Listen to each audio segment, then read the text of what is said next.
Hi folks, Luke Slices here. I got told off by somebody the other day because my channel was getting a bit boring because all I ever showed was Taylor's Eyewitness um, pocket knives. So by way of variety, I thought I'd show you some Arthur Wright pocket knives today. Most of these are Arthur Wright except for these top three here, which are a Whiston Home, a Rogers, so a classic Whiston Home rather than one of the modern Ibbotson ones. A Rogers, which is actually quite a classic, quite a modern. That's the one they make today, Lamb's Foot, and this is a Lockwood. Now I've not shown the Lockwood yet, so it'll be getting a little video of its own at some point because it's quite a pretty looking knife that I got from one of the Slip Joint UK people on Facebook.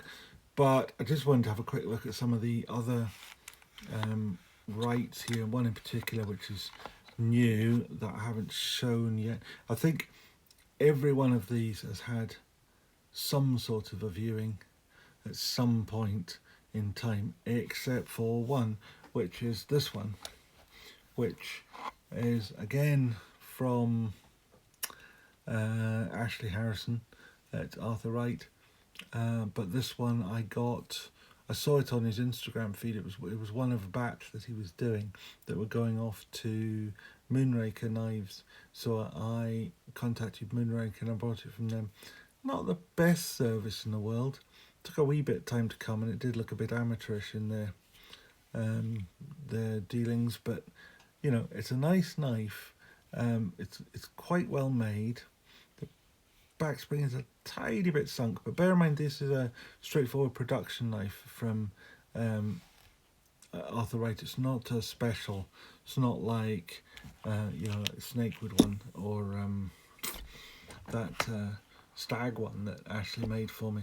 This is just a straightforward production one, so it's quite useful to be able to look, and I don't think there's any sort of aftermarket or after factory QC that's gone on to pick me out a good one. I don't think Moonrakers have a clue who I am or whether this was going to come on channel, because one of the problems I have, I mean, I really like Jane at the famous Sheffield shop, sheffieldmade.com, but my slight worry is that when she sends me a knife, I don't know whether she sort of cleaned it up a bit or you know, tarted it up or just picked me out a particularly good one. I don't know. In some ways, you know, it's nice that she might, but on the other hand, it's not so clever because, or from my point of view, not so clever because it's difficult for me to judge the quality that Ashley's putting out these days.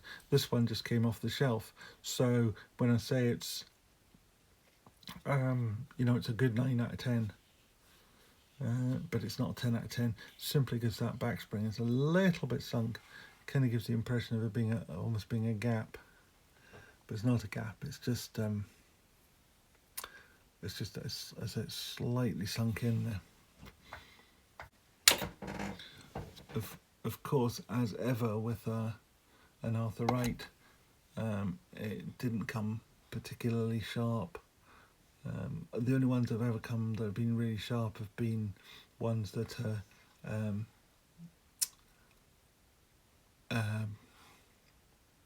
the specials, the one-offs, because like this Stag one here and the Snakewood one, they get sharpened and stropped.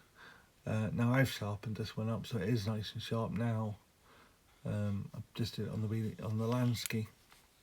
Hopefully at some point in the very near future, I've got one of those new Workshop precision sharpeners coming. I'm going to try that because I think that would be good for these sorts of knives where you don't really want to spend an awful lot of time in setup and so forth for a knife that's only going to take 2 minutes to sharpen.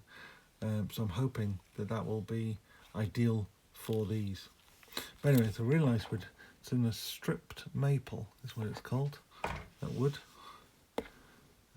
Nice, you know, it's just, I saw the wood and that was why I wanted it. I mean, I'm not short of Arthur Wright Lamb's Foot, so I've got 1, 2, 3, 4, 5, 6, 7, 8, 9. There, 9. I think the rest are all spear. Well, these three are spear points. There's a clip, and obviously a worn cliff and a pruner and a peak pruner and a full pruner, and then these three aren't Arthur Wrights. So, but I've still got, as I say, this little row is all Arthur Wright lamb's foot, which is such a nice pattern. It's so classically Yorkshire, British. Good stiff spring on this. Oh, it's the. I try not to show my finger too much. It's really horrible. It's the Arthur Wright and Son, Sheffield, England, tank stamp, standard tank stamp. Nice little nickel silver bolsters, brass liners. Just a really, really nice knife. I really like it. So that is, I think, all I have to say about that particular knife. I sharpened this up the other day. The little Warncliffe. I did this on the landscape. Now, normally with the little Sheffield knives, I just do them at the profile that's on there. I did this one at about 20 degrees, which is a little bit of a finer angle, and I made it so blooming sharp. It's just a genuine little scalpel now. I mean, I like the Ettrick pattern, but this one is just a little mean little. I mean, if you wanted it, the Ettrick pattern was supposed to, or the Warncliffe blade was for skinning and preparing small animals, you know, a rabbit or a squirrel or something like that. This one would be absolutely perfect. You could slit it open and do all the necessary with this one. It's lovely. It didn't take long to sharpen it up, but it takes longer to set it up on the landscape. Anyway, that's probably enough of that. Nothing more to say on that. I'm having to rearrange my knives a little bit because I used to have a drawer for Taylor's Eyewitness knives. No, I used to have a drawer for Sheffield knives. Then I had to split it and have a drawer for Taylor's Eyewitness and other Sheffield knives. And now I have a full drawer of Taylor's Eyewitness and a full drawer of Arthur Wright. And then I have a drawer of mixed Sheffield knives, which is now half Arthur Wright, because all of these at the bottom, Taylor's Eyewitness, all these ones at the bottom are Taylor's Eyewitness. And then the rest are, well, there's 5 from Michael May, and then just 3 other Sheffield knives and the 3 little pens there. So these are all Sheffield. Now, I haven't shown you yet all of the Taylor's Eyewitness knives that I've got these days, but I will be doing special individual videos on those that you haven't seen yet, which is effectively this Stockman here, and as ironwood, a bolstered penknife in oxhorn. I think you've seen the rest of these here so far, these here before now.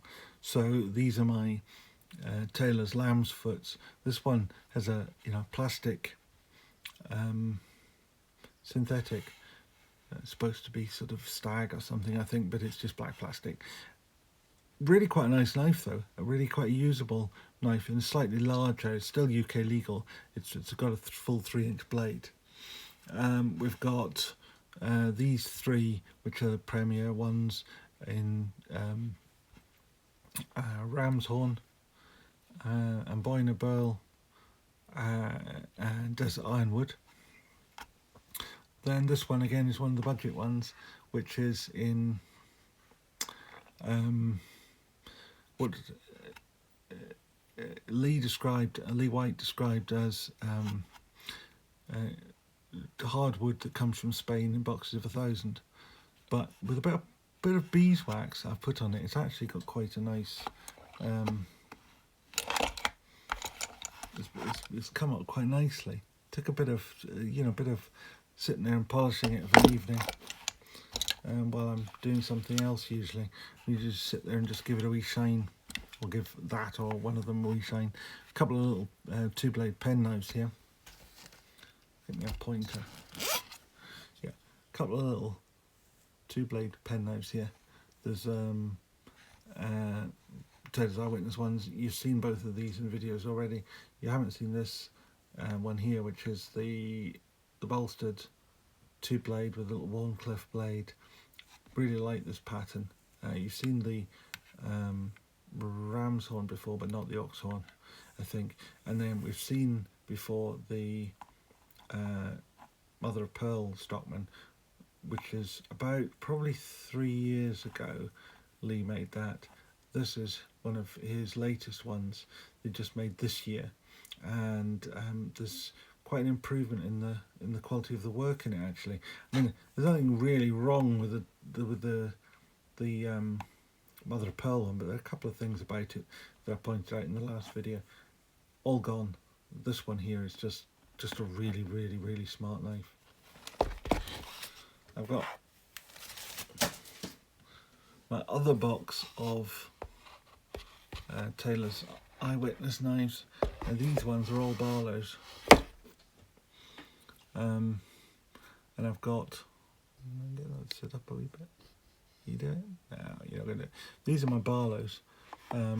We've got 1, 2, 3, 4, 5, 6, 7, 8, 9, 10, 11, 12, 13, 14 full-size Barlows, and 5 of the slim Barlows along here. They're mostly different. I've got 2 in pointer, 2 in ram's horn. These 2, one with a work back, this one, and one with a plain back.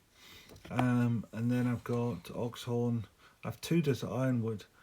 The other difference between the 2 desert ironwoods is one is made by Lee White, and the other one is made by, Gavin Wright. Then there's Amboina Burl, rather. There's olive wood, a really nice bit of very unusual stag. I mean, it's supposed to be sandbar stag, but it's from Woburn Abbey in Bedfordshire rather than Indian sandbar stag. Then we've got some twin blades here. This one is in walnut, this one is in Zakoti wood,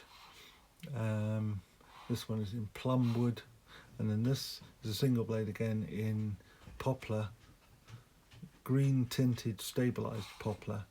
And then this one here is the old